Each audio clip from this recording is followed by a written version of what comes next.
Hello and welcome to Meet Our Makers. I am your host, Jeremy J. Fissette. On this episode, we get to meet Anamaria Marinca. Anamaria is a Romanian actress, probably best known for her role in the Palme d'Or winning 4 months, 3 weeks, and 2 days. She also won a BAFTA-award for her first ever credited role in the British TV series Sex Traffic. In this chat, we discuss several of her film roles and TV roles, which range from hyper-realism to deep sci-fi. We talk about what draws her to certain roles, as well as what drew her to the profession in the first place. We also touch upon what it was like for her growing up in Romania, as well as what her life is like now in the spring of 2020, living in London. I would also like to dedicate this episode to filmmaker Lynn Shelton, who quite tragically and suddenly and shockingly passed away on May 16th, 2020. Even though this episode was recorded in April, I would very much like to dedicate it in her honor. She was a beautifully talented filmmaker, and I highly suggest you seek out her work. So thank you for listening, and please enjoy. Hi, Anamaria. Hello. Hi, how are you? I'm good. How are you? Good to hear you. I'm doing well. Yes, it's good to hear you too. Thank you so much for joining me for this. A pleasure. So, just going to start off kind of getting deeper into that first question. How has it been for you? You're based in London right now, is that correct? Yeah, I've been based in London since 2004, more or less. Oh, okay. 2005, I think. It's so long ago, I can't remember. So how has it been over there for you and others during this weird time? It's tough. It's tough for everyone. For artists, for key workers, for children, for parents, for grandparents, everyone. I think is finding it really difficult. Emotionally speaking, of course, there are people that go through tragedies as we speak. So it's very difficult to talk about. We're I think the fortunate ones that we can meet, we can talk about it, about what we feel. We can talk about what we do while we're in quarantine, while others, are suffering losses and Right. are in hospitals or waiting to hear from their dear ones. It's tough. Yeah, you can't possibly take a break from everything that's happening around and just focus on a hobby, let's say. Yeah, no, it is tough, and it's tough to get it out of your mind, even if it's not directly impacting you too much. It's hard to stop thinking about those that it is directly impacting. I keep getting saddest about when I hear stories of like they won't even allow people to visit their family members because they can't enter the hospital, and it's so heartbreaking. Yes, it's unimaginable. It Unimaginable. is. Only a few months ago, we our life looked completely different. The unknown is what probably scares us the most, and the fact that we're stuck on every single level. I think because we don't know what to feel, we don't know what to do. That's the truth. Yeah, we don't really have the equipment for this emotionally. Yeah, so and then we think, back in history, people were faced with this. I mean, we're not the only ones. It's not the first time it happened. With plagues, and we've been cursed to live through moments of despair before. It's different when we tell a story about it, or we're looking at thrillers or reading books about the most difficult moments in history. It's very exciting, isn't it? It's very thing if it happens to you. And that goes off with war and our existence. We can't. I think if it doesn't touch us directly, I'm not sure that we can, through imagination, we can really understand it. I'm not sure. I don't know. That's what we're trying anyway with art. Yeah. Our main tool is imagination. So we're trying to find meaning. And of course, I'm not referring now to necessarily to entertainment, but art has this hope, to find meaning, to write a narrative, because we I think we always had this need to order events in order to give them meaning.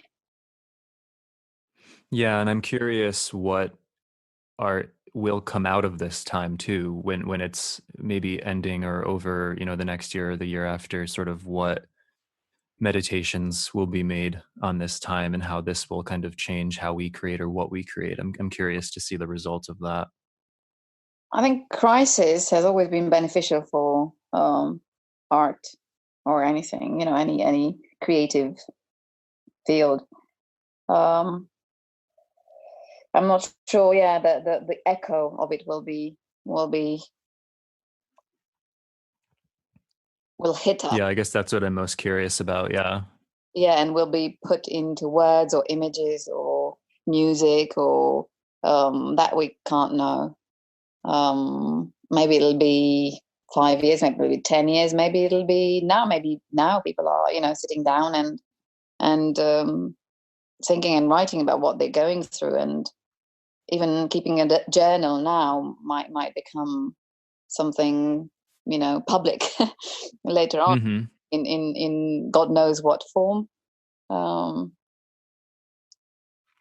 Yeah, many people are very busy now to think what they're going through, because they're Yeah. saving others, or fighting for their own lives. Yeah. I mean, that's sort of why I even started this, was just because like I realized that many people had time now, whether they wanted it or not, or whether they were going through a hard time or not.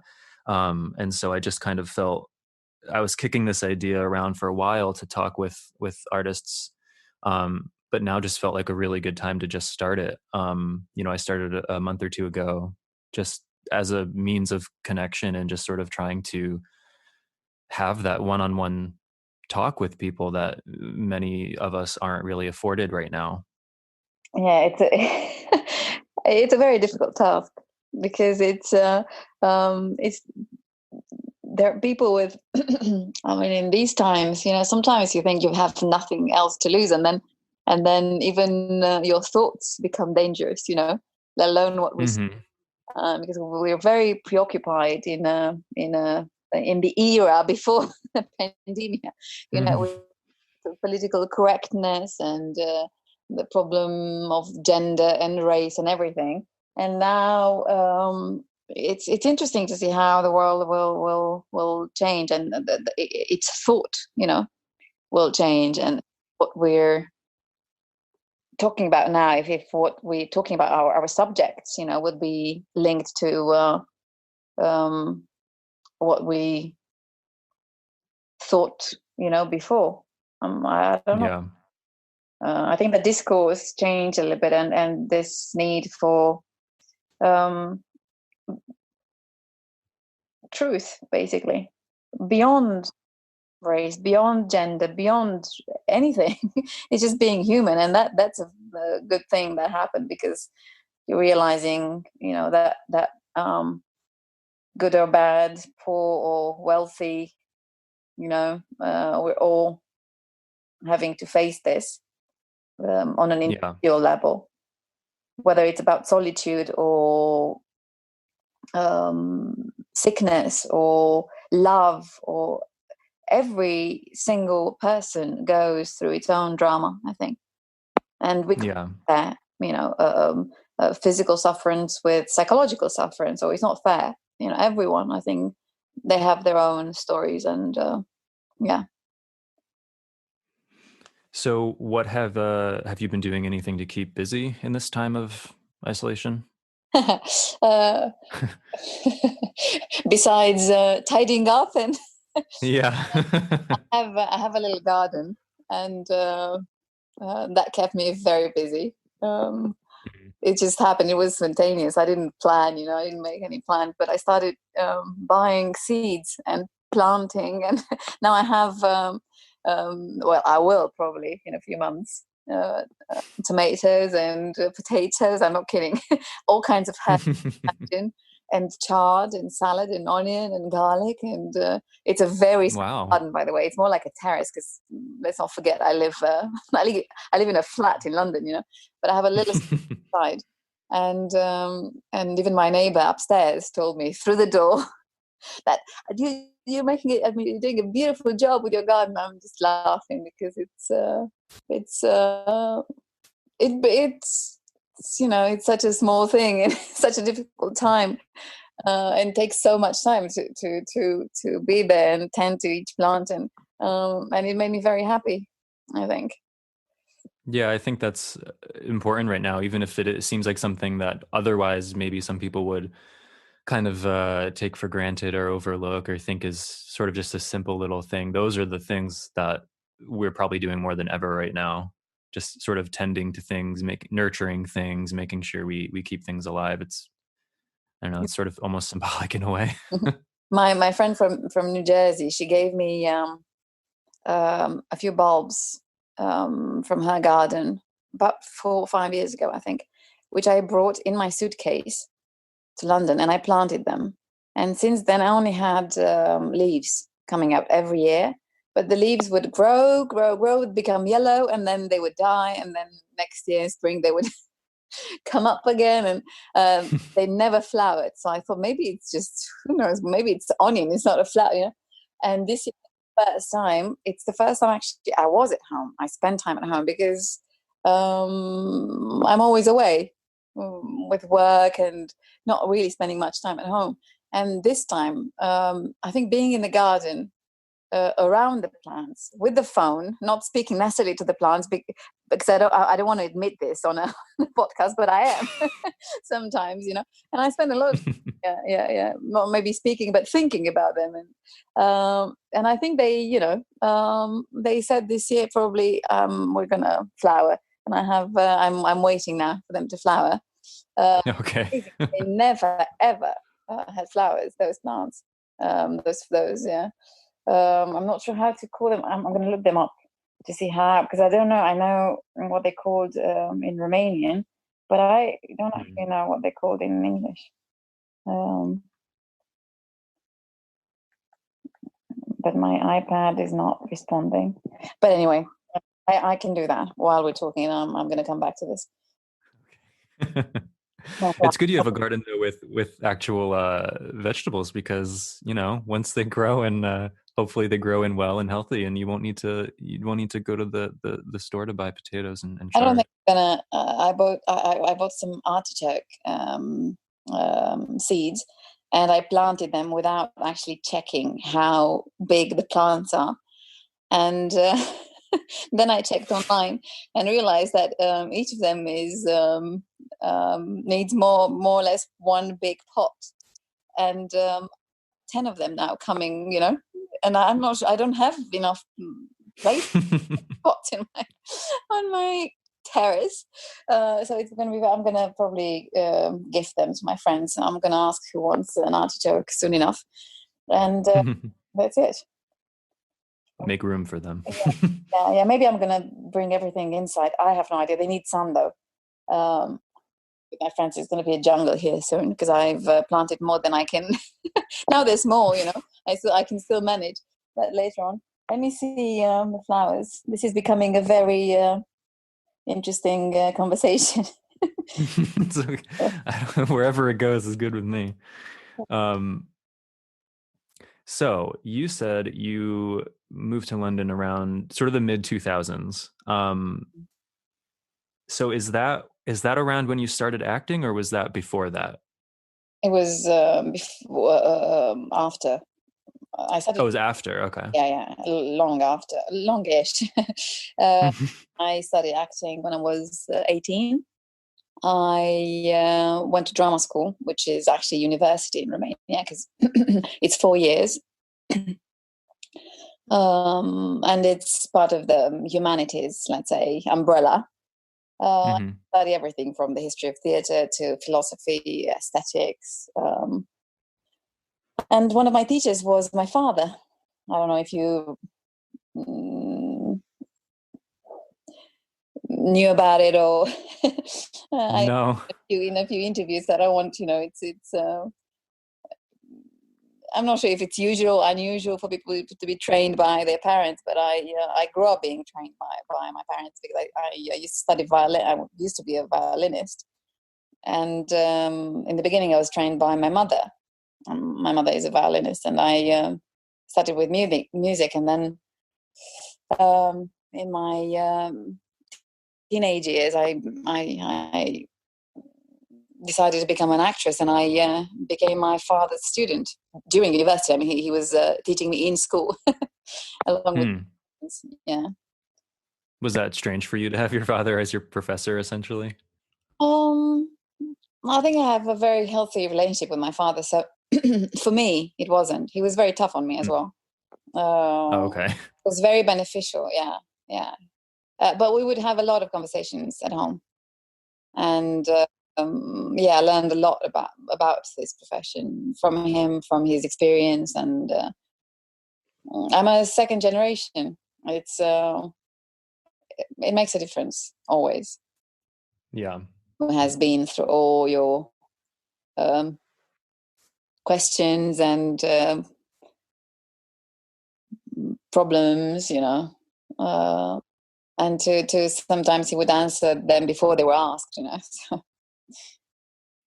I discovered my flowers, that wooden flower for 5 years. The irises, of course I knew. Oh. Irises. I've got irises from New. Oh, irises are beautiful. Yeah, and this is the first year they're going to bloom for me. So. That'll be nice. Yeah. That'll be a nice timing for them to finally decide to bloom. Coronavirus, yeah. I've got irises blooming in my garden. It's very strange, and everything actually it's growing. Probably the air is cleaner, and but people have been talking about the impact of this illness on the environment and on our life. Going back to I don't want to. No, it's fine.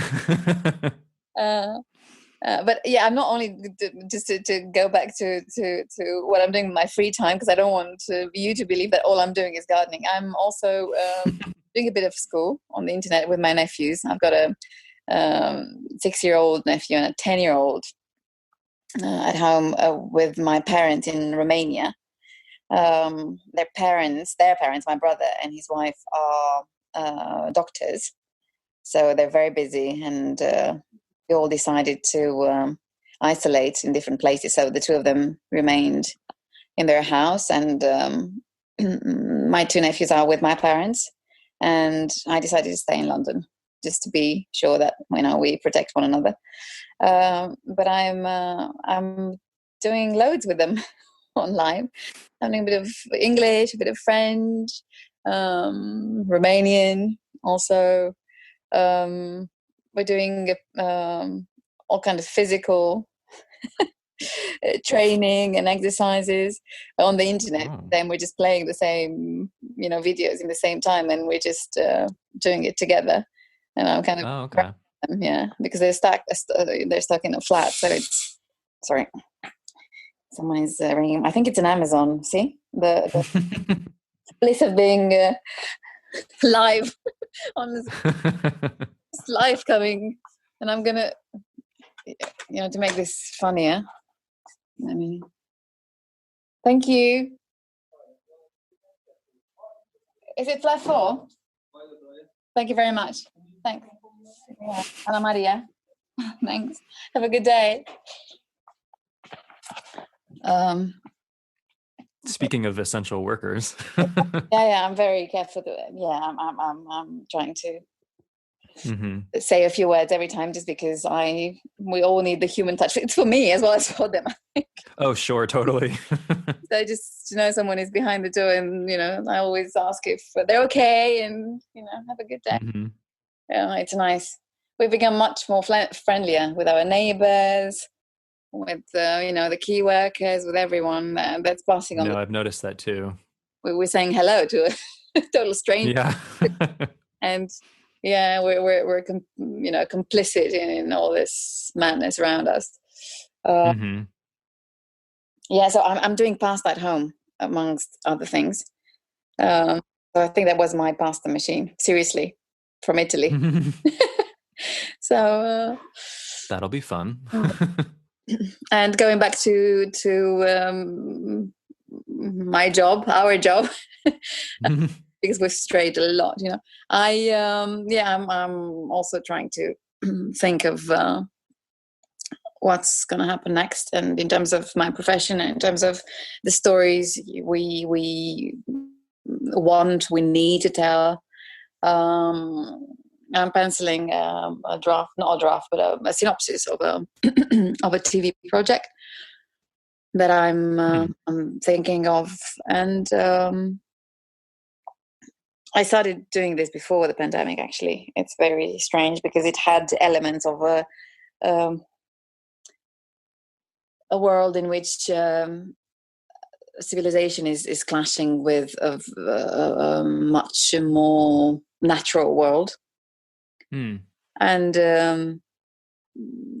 it's always amazing how we somehow feel what's going to happen, or we're imagining a possible world that's coming into existence when we least expected it to.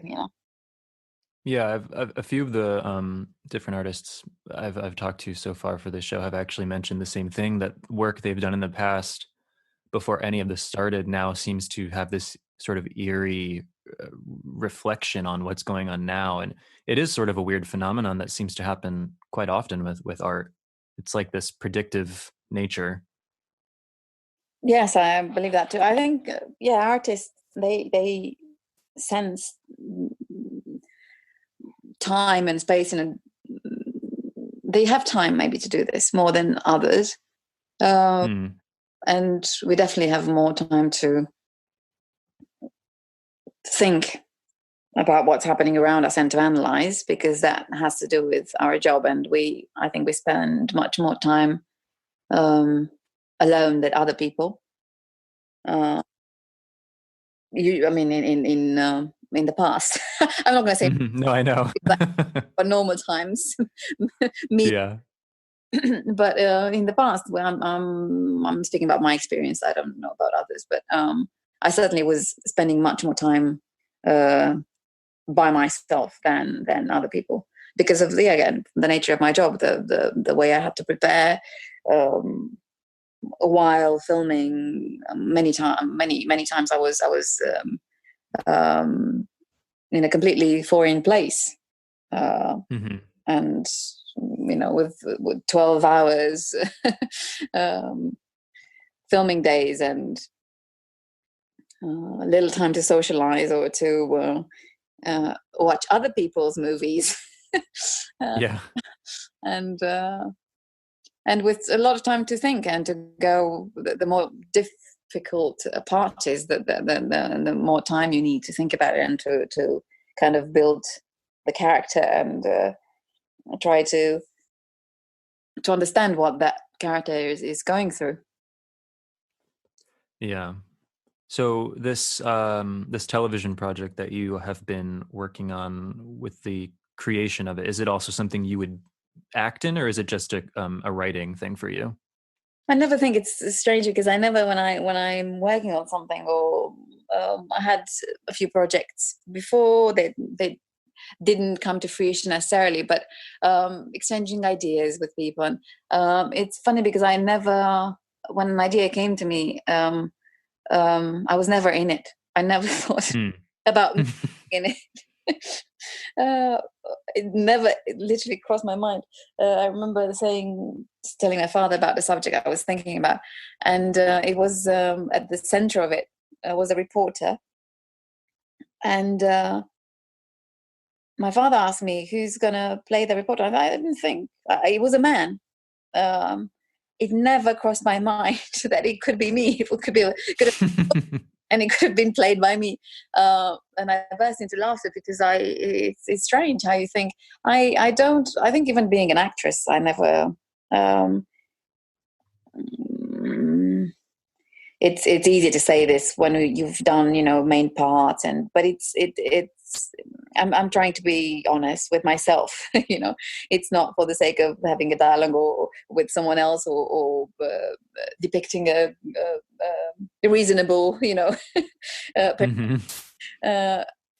but it had to do more with the story than with my ego always, and probably that's one of the secrets.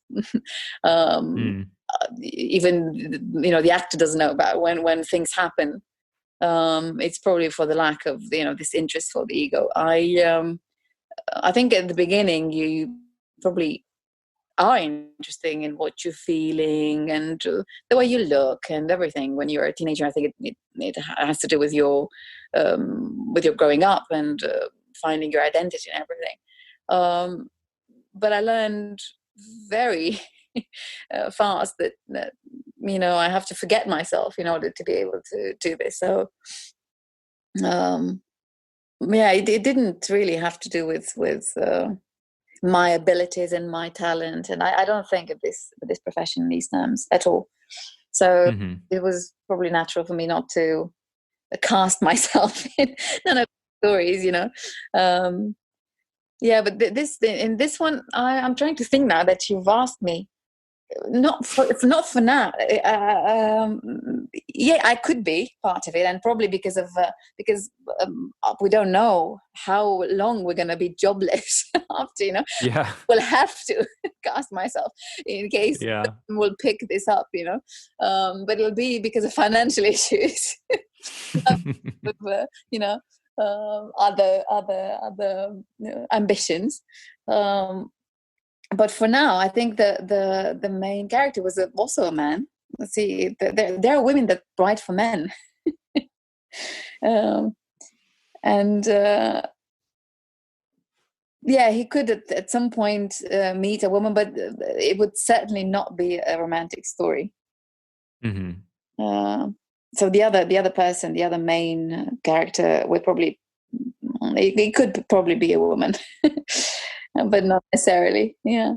Well, we'll see if logistics end up making you cast yourself. It again in this climate, it is possible that I will have to cast in case we will ever get there. But it's good to be creative at home, and even if it doesn't, for me, the finality is less important. To be honest. This story came because a very good friend of mine, who produced one of my first projects, asked me to think of a story that could happen in both UK and Romania. I said, I don't know. It's this is a very different profession, being a writer or even coming up with ideas. But the truth is that an actor does write a lot, and we're very creative when we are playing a part, and sometimes we are rewriting some of the dialogues, and we're very collaborative, most of us, I think. So you can't just when someone, it's a challenge, and I'm up for it. And I started without I didn't without chasing a specific idea. I started thinking about this possibility, and especially with the project being shot between UK and Romania. Of course, it's for me it would be amazing to be able to be part of something like that. And I haven't filmed in Romania for a long time, and it just came to me. When it stayed with me, this idea for a while, and then it might. Who knows what it might go, but it didn't come from me. That's for sure. I wouldn't have the guts to go to someone like, listen, I want to do this. It's for me. It's easier when people trust me and they ask for my opinion. I think to make a little step towards that kind of. Then and it's not about a comfort zone. It's more about I think shyness. I know it's a paradox because I'm an actress, but it's really it's difficult to make a first step, for me at least. No, I can sympathize with that, and I think a lot of actors have a certain shyness with certain things. I think it's sort of a myth that actors are naturally super, super outgoing and not shy at all and want all the spotlight all the time. I think that's sort of just I think myth. most of us want to hide most of the time. Yeah. That's sort of, disappear into a character sort of thing. Yeah, and for me, that was the reason. I think I was thinking, why did I choose this? Of course, I had my father, but I grew up as a violinist, and I was prepared to become a violinist. And my father never encouraged me actually to become an actress while I was growing up, because, as always, actors' children are asked to be in productions when there's a child on stage, and they're the first children, I think, directors go to, when they're for an actor, for a child actor. And my father never ever encouraged us to do this. Even if he was asked, he would never, bring it home. He would never bring his profession home. Very interesting. I do a lot. Now looking back, it's incredible how modest and how discreet parents are, because I thought growing up that it was all about us, about us, me and my brother. I never knew that they had a job, and they were very good at it, actually, both of them. It's incredible. Yeah, when you grow up and discover that your parents were people that are not just your parents, essentially. They had creative, and that they had to come up with solutions, when they went to work, and they had to give 100% there. And they never made us feel this. And now I'm thinking of the parents that are home with their children, and they have to be careful, around their children, and to in the way they behave, the way they express their feelings. That it's very difficult, I think, to be poised, all the time, and to make things all right for others, for everyone else. Yeah. While you have to think and try to understand what's going on outside. Yeah. So I want to go through a couple of your projects, just talk a little bit about them. The first film I saw you in, and I don't know, because you've been in some pretty large scale films in the past few years, but the first film I saw you in years ago was 4 months, 3 weeks, and 2 days, which came out, I think, in 2007, I want to say. Which was right around the time when I was personally starting to get really invested in film and cinema. And I was probably a little too young for it when I first saw it, but I loved it, and it's still one of my favorite movies. So I just wanted to, and I know that's one of your earliest credits as well, so I just wanted to kind of know how that project came about, how you got that role, and what the filming was like for that role. I was already living in London. I had done Sex Traffic by David Yates and produced by Derek Wax, written by Abby Morgan. And my debut on screen was with Sex Traffic, and life brought me to London because of that. And I think I was filming. I had been filming another episode of a series, and that was probably my third time on screen. I think in front of a camera. I think it's a long time ago, and I'm afraid I know. I'm not sure about what project you would like to talk about, but it's difficult to go back, and because you live with every project and you try to forget about the others because we could Yeah. live with all that, so weight shoulders. But I remember when Christian called me. We didn't really know each other. I think we had met once before, and he asked me to read the script, and then I think we had Skype already back then. I think we had a meeting on Skype, maybe I'm inventing, but maybe it was on Skype. I think it was a video link, I think. And I flew to Bucharest in a few days. I think in a week's time I was in Bucharest, and we were reading scenes with different actors. We were trying things out. We went to the hotel, I remember, where we ended up filming it, and we read some scenes in a room, so in a set, basically, in what was to become a set. That's when I met Vlad Ivanov for the first time, and I just spoke to him this morning, and we're just remembering things, and it's strange how throughout these years, we remain best friends, and we live in different countries. We meet sometimes.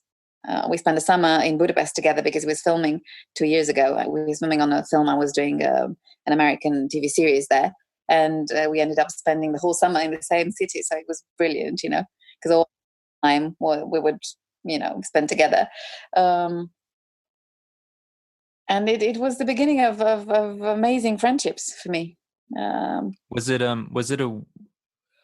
I know you said that it's a little hard to remember or to go back, but was it sort of a tense set, or did you guys try to sort of keep it light when you weren't rolling because the film was so intense? It was one of the happiest sets I've been on. I think that's great, though. That I feel like that's important when you're shooting something that intense. I have very fond memories of every single moment we spent together. We were incredibly tight. We were all young, and we didn't know what this film was going to become. A million years. We had no idea. Was that Christian's first film? No, it was. He had done. Obviously, he had done short films in school. Okay. While he was in film school, but he had been in Cannes in the fortnight in Cannes with in French it was Occident. I'm not sure in English. I don't want to say a title that doesn't. Not sure how it was translated. In Romanian, it's Occident, so it's the West, basically. Yeah, it's probably just Occident, which is the same in English. Okay. Yeah. Yeah. So he had been in Cannes already with his first film, which was a very dark comedy. It was very funny, but very dark. It was depicting what was happening back then in Romania, and with a lot of Romanians dreaming about the West and wanting to emigrate and trying to make a better life for themselves, and this illusion of leaving and of a new life, maybe it was mine as well, this illusion, because I leaving my country because of work, but I'm half kidding sometimes when I say I'm an economical migrant, because that's part of the story. Probably it happened without me knowing, because work came and I had to. It was a logistic move, for me coming to this country, because my projects were here. So I had to be here. But it was linked to economics, isn't it? Mm-hmm. Was it strange to film? I don't know. I'm not sure if you've done it more than on the 4 months film, but was it strange to film something that was based in and steeped so heavily in that era of Romania's history, but being shot in the present day? No, because I have I remember very well what was going on back. Mm-hmm. Um, I was only 11 when the Berlin Wall came down, but I have very strong memories from my childhood, as we all do, I suppose. I remember better what happened 30 years ago than what happened, well, certainly yesterday, because my days are not very different. No, it's true. uh, but it was so different life back then, and everything was so important, from our meals to the way we dressed, and the difficulty to put, you know, food on our tables. To I remember my mother, um, um, a violinist, making our winter clothes were knitted by her. I'm not sure when she managed to be a mother and a violinist and to knit these cosmonauts, cosmonauts, Mm. for children. And I remember she made for my father. She made a jacket, a winter jacket. I remember it really well. So everything was done by hand. Everything was important. Everything was an event. Mm-hmm. From scarves to food, to we would queue for hours to buy butter or milk or oranges. Um, a bit like, I mean, when I see queues today, because in London I see queues outside. Mm-hmm. It reminds me of those times, and I remember when the shops weren't full. Um, and those colleges, and those corridors, and the lights, the poverty. It's all part of my life, and I'm very fond of it. Of the history of Romanians, and of Mm-hmm. my parents' lives. And now that I'm older, I'm their age when this all happened.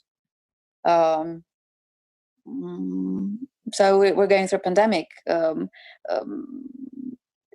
when they were my age, they were going through a revolution, and Mm-hmm. whole life was just completely changed. Um, and I realized how young they were then. I thought they were Yeah. grown ups. They understood everything, and I realized that you don't have all the answers, and you're lost, and um, you're desperate trying to connect, and you know seek in others what you can't find in yourself, and how much you need the other, and how much you need the children as well, uh, maybe more than they need you. Because what my nephews don't know is that I probably, for me, it's more important to see them than for them to see me, because they're the future. There's hope. Their laughter, everything they represent, gives me hope for tomorrow. Because otherwise, I'm not sure how I would deal with all this situation. So going back to 89, no, it was always part of me growing up, and of everything I've done on stage. I think these are Mm-hmm. the bricks that made us, that lack, that scarcity, um, those feelings, the way we would relate to religion, to art, to everything was a form of resistance.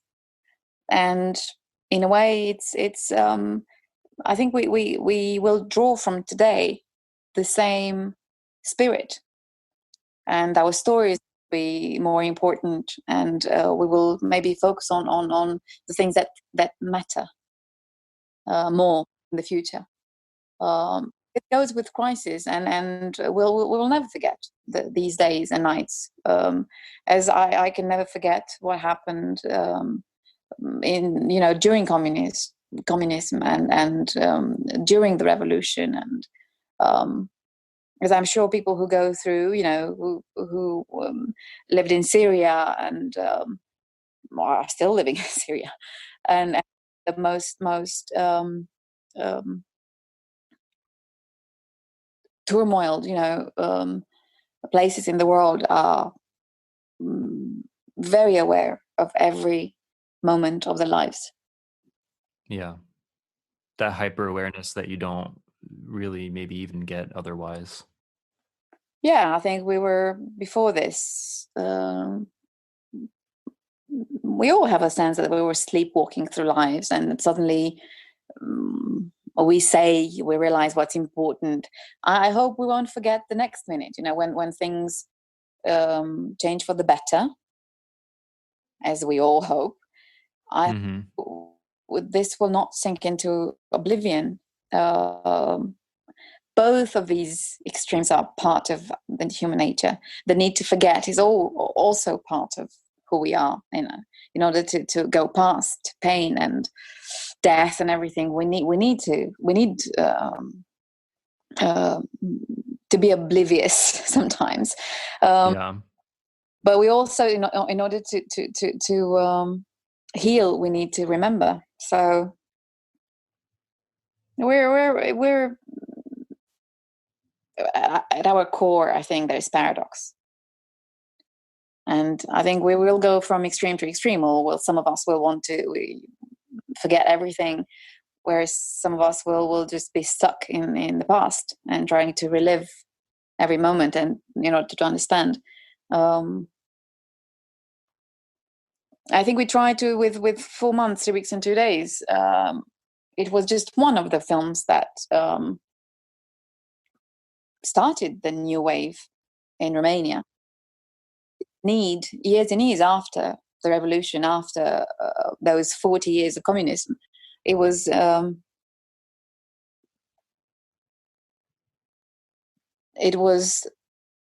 we were children back then, but as adults we were trying to remember and to understand.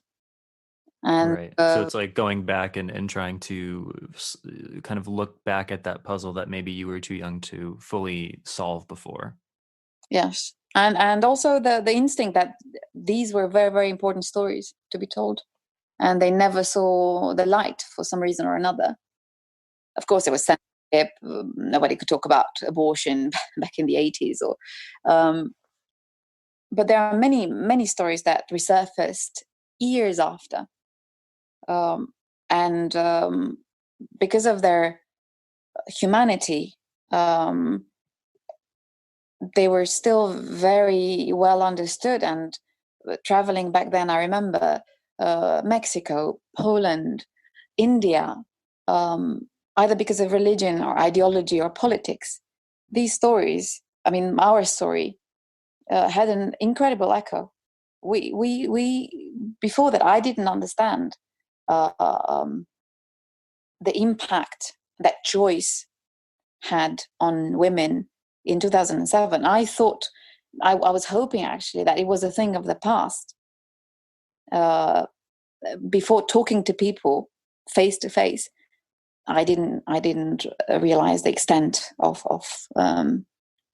what women were living in the present times, and are still living in the present times. Well, we look at Ireland, we look at people that are still asking the same questions. Incredible. Yeah, it is a little eerie to see the echo of something that takes place in the 80s and then is released 20 years later. To see that echo is it's still here. It is still echoing. And all around America. Totally. Abortion. It's incredible. But our subject matters. I don't think they will change a lot. I'm thinking, obviously, as everyone else, about what our stories would look like. But I'm going back. I find myself going back to read Camus, La Peste, the Greeks. It's incredible how little we've changed. Yeah, it's true. What this need for us to find answers, and I think all crises. Again, I'm going back to the same idea, but all crises can only engender big questions. And for us, back then, it was probably the revolution and what happened before, because of all the silence that surrounded us for years and years.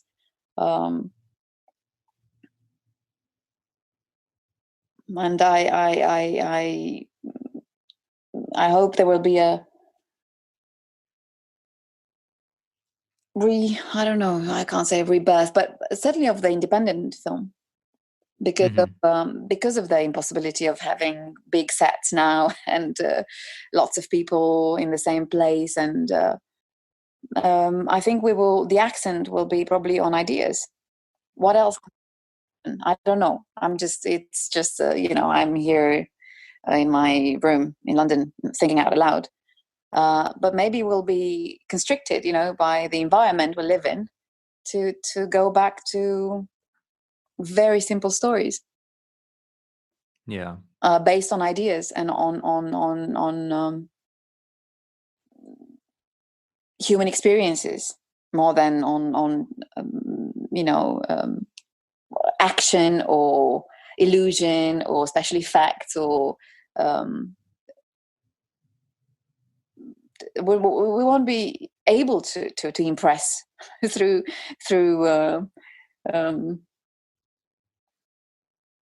technique, what happens when you have two people and a camera, Yeah. Which is sort of the vibe that 4 Months gives off too. And I'm wondering if there will be more of a maybe a need to strip things back and get back to that sort of elemental human experience sort of storytelling. And people will have stories with just a few characters because things are happening just between four walls. And either if it's about an idea or a thought or it's about a family, interacting, or I think there will be a lot of stories coming out of this. And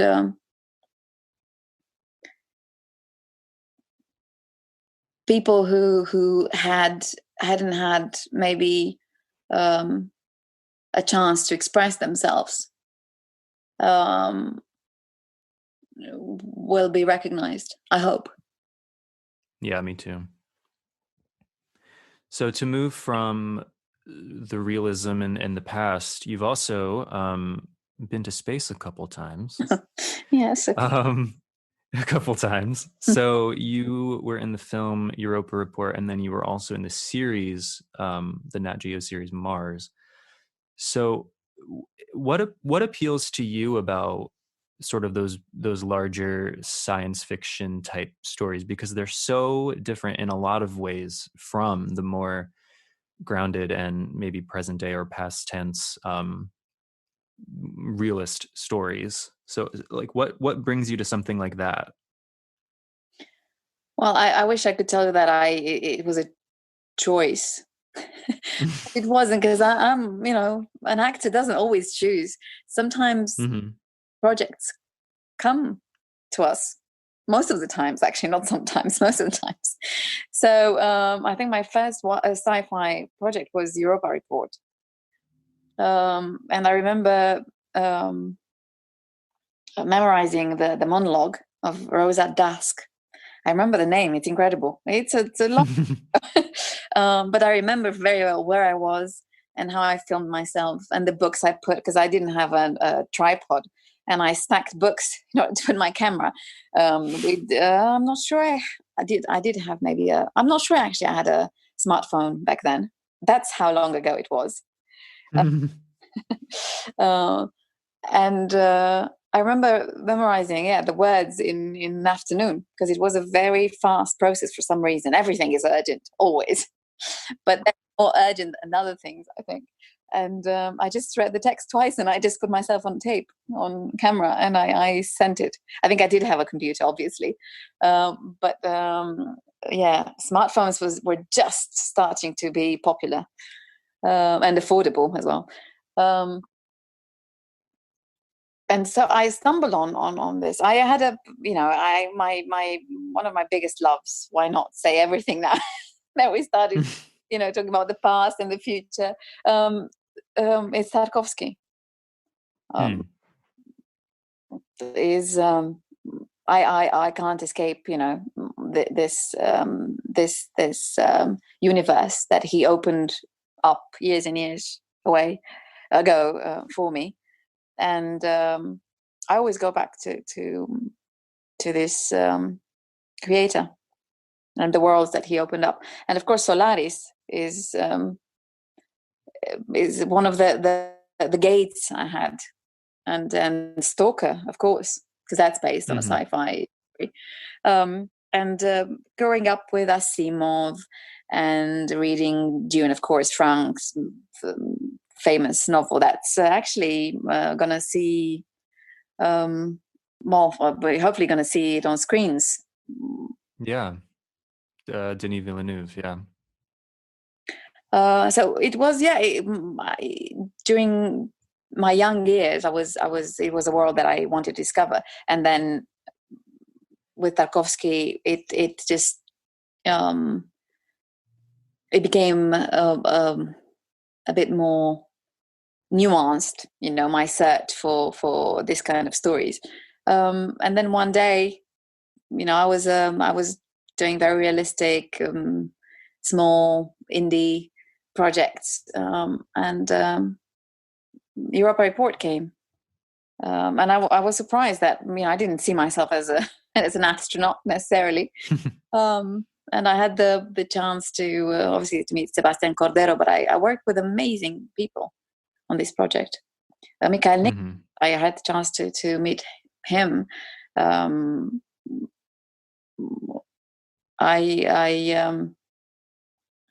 We filmed in New York, which was very unusual.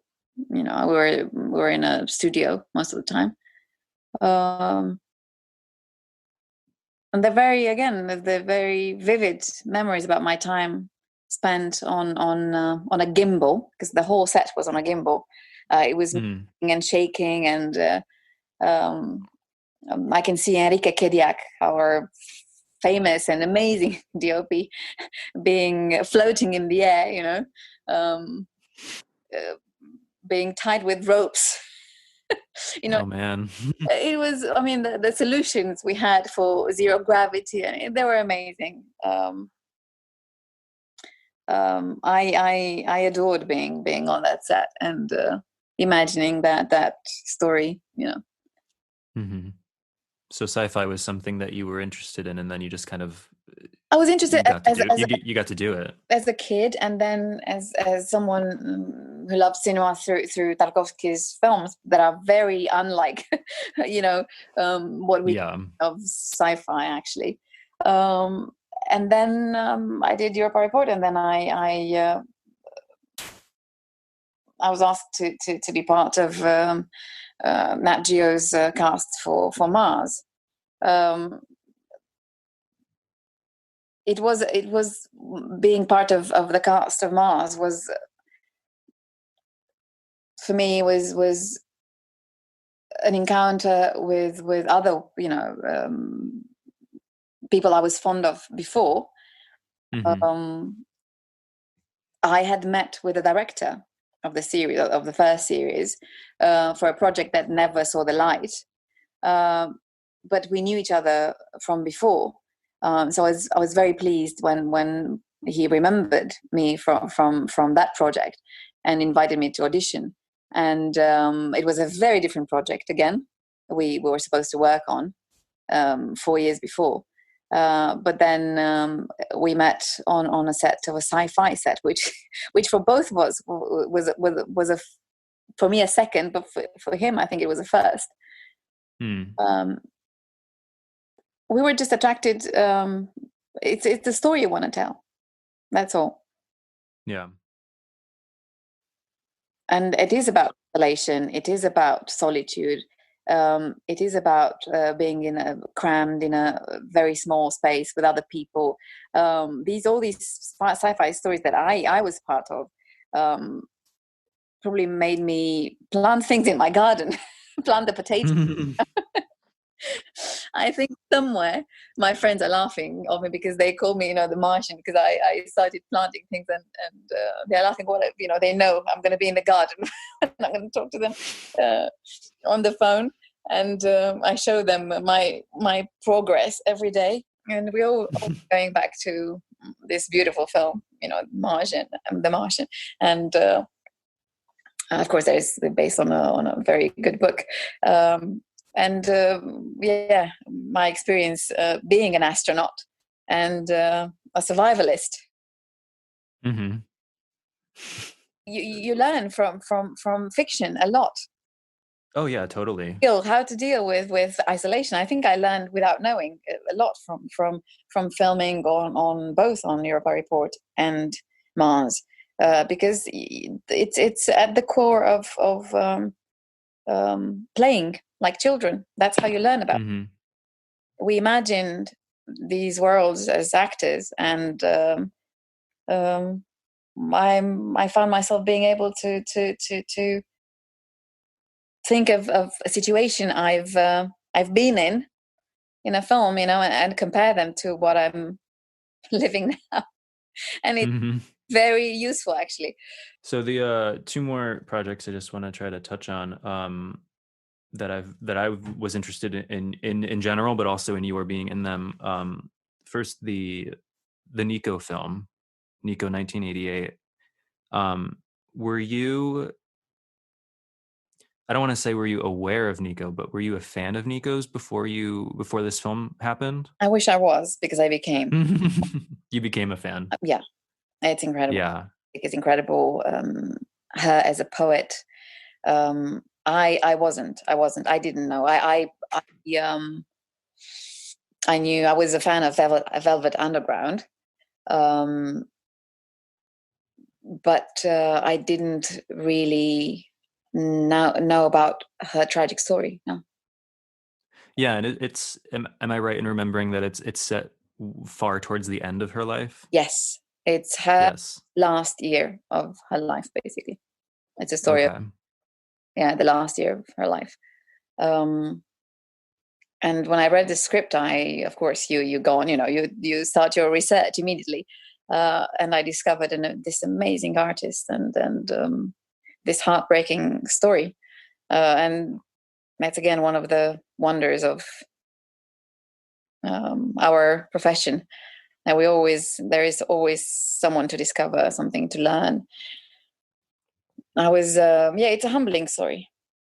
It's a story of loss and then reinventing oneself. So that human side is really what drew you to it, because you weren't even fully aware of her before as an artist. Yes, and the poetry, not only of her story, but of her work and the way she saw the world is incredibly interesting. Her life, it's also very painful and dramatic. It draws you. This character, this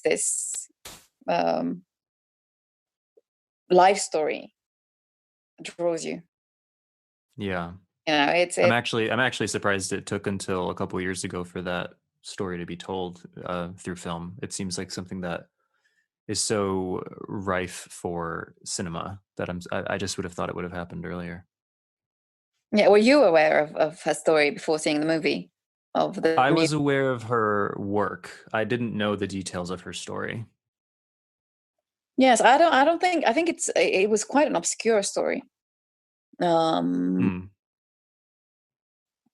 that's also probably the reason of the film's success. People didn't know. People I met in Venice and, in other parts of the world where I was, they weren't very familiar with the story and with this wonderful artist. Well, I think that also sort of speaks to that phenomenon that often happens with artists, especially well-known actors or musicians, is people will sort of fawn over their work or kind of cling to their work, but then over time sort of neglect the person underneath the work. So I do think people weren't that aware of her story, and it is sort of maybe a semi-conscious thing that we've done as an audience. We kind of ignore some people's stories for some reason.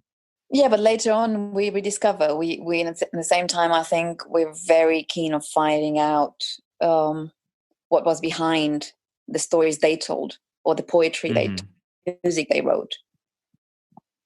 From time to time, this surge of biographical movies, or biopics, or books that are written about the private lives of people that we know publicly very well, but all these stories make us come closer to them, and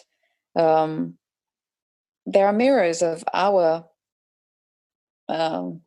flaws and questions again, and incapacity of adapting, loneliness again. It's human tenderness, recognizing the humanity and the failure. Right. It's very important to I think, recognize that. I'm someone who in success, and the idea we have about making it, and I refuse to live in a world filled with influencers and celebrities and people who make it. Do you sort of resist that idea of making it for yourself? I don't. Yeah, I don't. All the stories I've told are about failing. So ever to tell a story about success, because I find them very boring. I'm so blunt, but it's just not something that should interest anyone, I think. Yeah. So the last project I want to touch on before we go is, I think, maybe the most recent filmed thing you've done, or at least that I'm aware of, is the Canadian series Tin Star. So I had not heard of this show before. I don't know a lot about Canadian television, even though I know there are a lot of good shows happening right now. But luckily, Amazon has brought it to us. So I started watching it a couple days ago, and I haven't even gotten to the second series yet, but I'm so curious what the road was to this show, because I know is it a co-production between the UK and Canada? Yeah. Okay. Because I know it has oh God, I can't think of his name. I can help you. Tim Roth? I know you can. Yes, Tim Roth, who I really admire, and totally blanked on his name. Please, please don't apologize. It happens all the time, and people who everyone. I mean, I'm surprised I don't forget my own name sometimes, but don't. People are very I don't know. They're strange when it comes to names, but I think it's normal to forget. I forget films. It's I'm sure this won't make the final cut, but I remember coming back from New Zealand, and it was maybe a week after, or 10 days after. I was filming Ghost in the Shell there, and I met a friend whom I haven't seen for a long time, and he asked me, "How have you been?" And I couldn't remember that I just came back from New Zealand. I had no idea what I had been doing. I said, "I'm okay. I'm fine. I couldn't. And after saying goodbye, I remember I've just been to New Zealand for the first time in my life. How could I? So that's who we are. It's fine. Yeah, we do that. We Yeah. have a lot of things in our minds. We have a lot of memories to remember. Yes, and some things they just resurface a bit later, and Right. some we think are very important, they're not important, and some things that we think they're completely um, trivial, that they prove to be incredibly important later on. So Mm. coming back to Yeah, Tim. so how did Tin Star come about? How did that process work out? I went to an audition for the part, and again, it's people. Um, I You meet people for other projects that never happen, or um, you have other projects. I'm just going to start from the start, from the beginning, because I'm. Uh, so I auditioned. For the part, and I met one of the directors and one of the producers, and it was a straightforward process. I Mm. think I knew I was in Canada, minus 30 degrees, 30 Celsius, and adjusting to a world covered in snow for many Mm-hmm. months. Um, It was a long process, the shooting. it took about, I think I was there for 6 months, more or less. Oh, wow. I look forward for you to the second series, because it's a very different story. Mm-hmm. It is very Canadian. You'll see why. Yeah, that are very specific to that world. Mm-hmm. I loved doing it. I loved discovering Calgary and um, Alberta and the mountains, Canmore, Banff, Lake Louise. All these places that I had the opportunity to explore, and the actors I've met through these projects, and the part was very powerful, and Mm. yeah, I was offered a character that I loved. It was a very strong woman, and um, the world we were depicting was different from things I've done before, because That must be exciting. it's a community. The inspiration is drawn from these Mennonite communities, or you could think of Amish, but we call them Ammonites. And we're part of this community that's cut from the contemporary world, that's in a rush, for um, money, and it's a very materialistic world, um,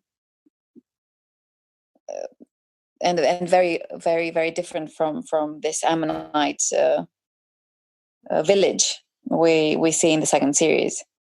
Mm. And I had to speak with a very strange German accent. How are you with accents? Do you take to them, or is it a challenge? It's always a challenge. I have an accent to begin with. Right, right. But it was beautiful to work on it, and to become someone else, being helped by it. It's an incredible tool that an accent can give you. Mm-hmm. And I always try to do something different, whether it's accent or appearance, or you're trying to define your character through visible means. It's an actor's tool, and it's always good to have something to use, other than psychology, let's say.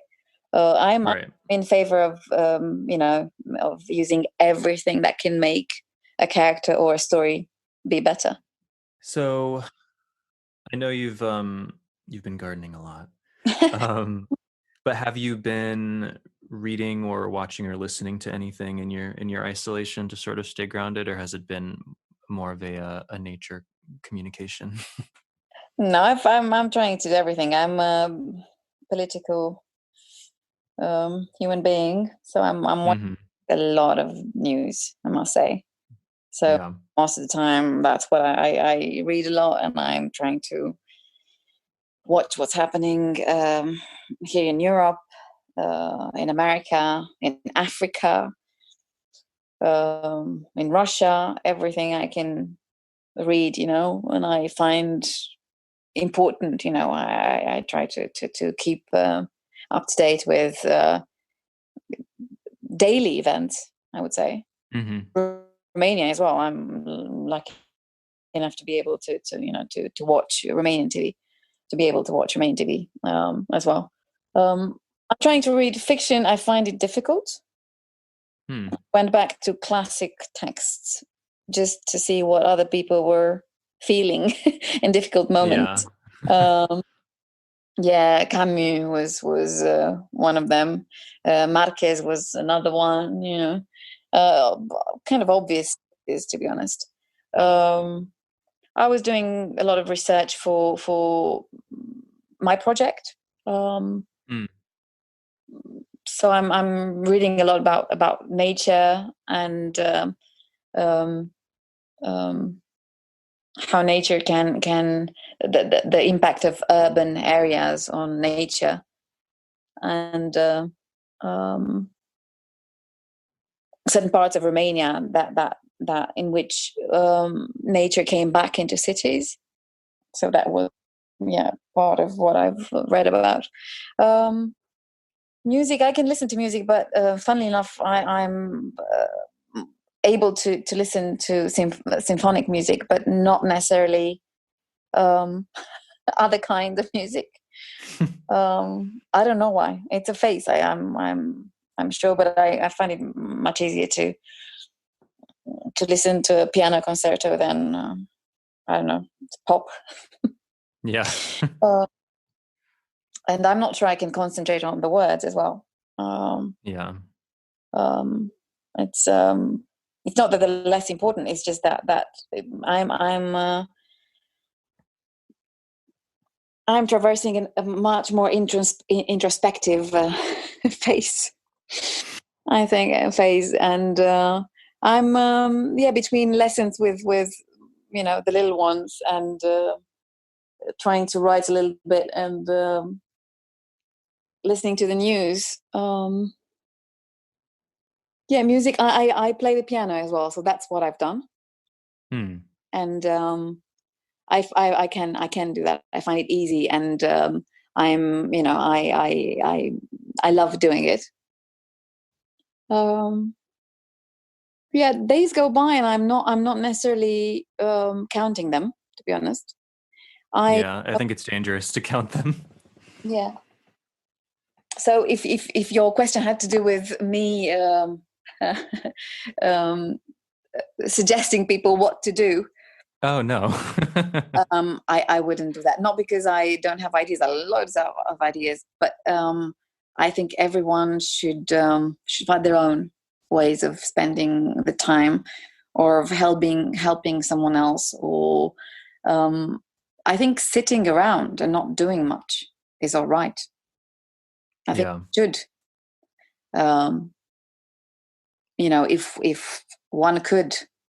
one can, without feeling guilty, or if you want to call a friend, or you want to just sit with a cup of tea on a chair, if you want to read, if you want to just think about your life, your future, do that.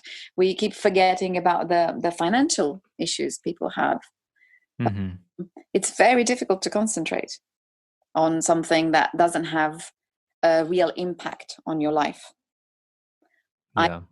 Again, it's not, it's just an impression I have. These are thoughts that I have during my own isolation. And and the people who are busy now, I think they hardly have time to do anything than what they're doing, and just survive, and just take one day at a time. Yeah. I admire people that can, many of my friends asked me about what, they come to me for suggestions about films and books, and I can obviously do that, but I think it's a time for discovery. I agree. The most interesting things I've discovered came by what I searched by myself, and I discovered some of them were famous and I didn't know about them. Mm-hmm. I read things these authors wrote before knowing they were famous, and that gave me immense pleasure and satisfaction. It was as if I discovered them. Yeah. Of course they were. It didn't, my opinion doesn't matter. But the fact that for me, it was, I didn't have anyone else's opinion about what I was reading. I got to decide if what I read was important or not. Mm-hmm. I think by searching from, one author will lead you to another. One title or one line in a play or in a film will make you discover a book or a quote or a very and these would lead to very, very interesting discoveries for your own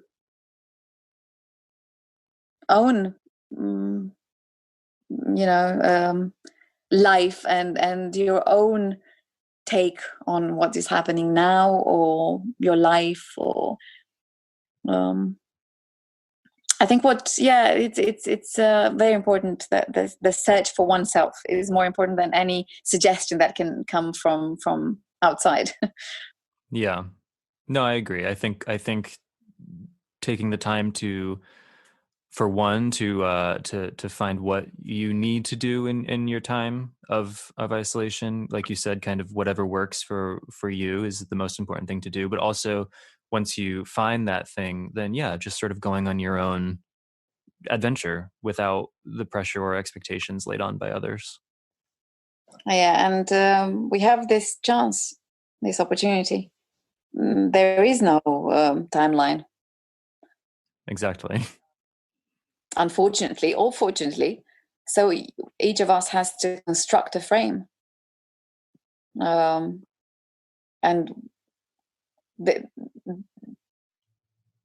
finding that structure in which you find your balance, I think, is the most important thing. Whether you go and plant coriander or read Sophocles, I think they're both important. And just speaking to one another is incredibly important. Realizing that we took for granted our friends and the ones we love and the ones who are far away now. It's we've never met. We never knew about each other's existence before. This talk, and suddenly a lot about me. about the Amazon guy who came to bought me my pasta machine. About I didn't tell you that I have a squirrel in my garden, a black bird as well that comes to visit. Stuff that maybe we would never talk about in an interview before. Yeah, it's true. Yeah. Well, I hope your television project comes to light, because I would be very interested to see where that goes. That's just something, a story that I tell myself, and maybe my friends. I will tell them sometime, but I again, my ambition doesn't have to do with its realization. Right. But you will know. Maybe someday I'll get to see it. Yeah. If it happens. Well, yeah, I hope it does. Thank you. Well, thank you, Anamaria, for talking to me. It's been such a pleasure. I'm so glad that you shared this hour and change with me today. Thank you for your interest and for your generosity and for your curiosity. And I hope you'll bring us, the listeners to people's homes, and I'll be very interested to hear your conversations with other people. Yeah, there's a couple episodes up already, but they come out weekly. So when I post this one, I will send it along to you. Thank you very much. Good luck with everything, and I hope the spring and the summer will bring us more and more light. I hope so too. All right. Well, take care and thank you so much. Thank you very much. Bye. Bye. Bye.